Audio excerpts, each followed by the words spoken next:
Good evening, sir. My name is Sejal Yadav. My question is, the Muslim brethren in India, why do they refrain from saying Vande Matharam? And what is the reason? I mean, Vande Matharam is a thing which symbolizes Indian nationalists and doesn't have a religious identity. Sister Voida, yesterday you were there in the program? No, sir. Because this question was asked by another sister yesterday, but since you were not yesterday, I repeat my answer.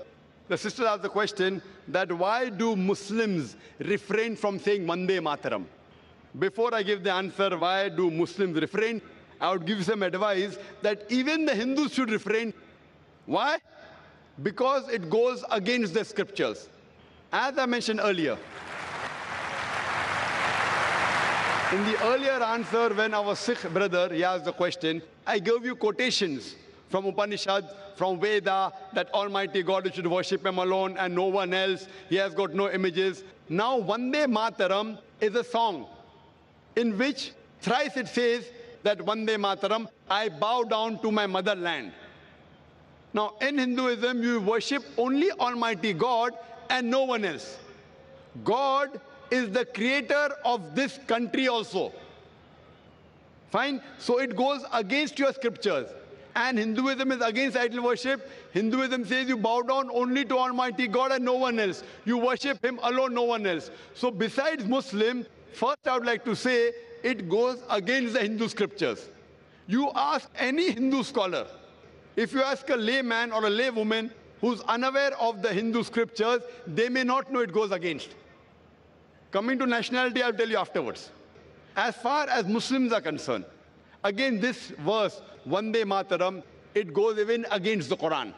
Because in Islam, we worship only Almighty God and no one else. And this country, India, we Muslims, we love the country, we respect the country.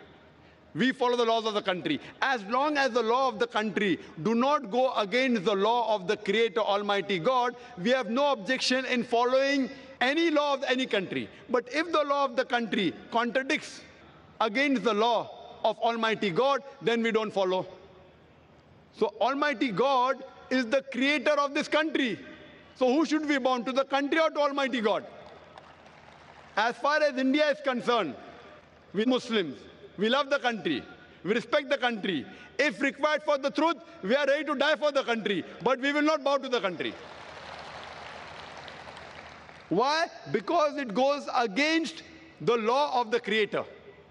Similarly, no Saudi should bow to Saudi Arabia also. Don't think this is only by Indian Muslims.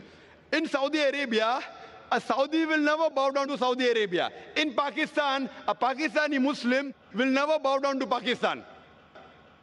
It is not a special law for India because Saudi Arabia is not superior than Allah subhanahu wa ta'ala. Pakistan, the name may be Pak, but it is not superior to Allah subhanahu wa ta'ala. So this law is the same. And the concept is that we too love the country.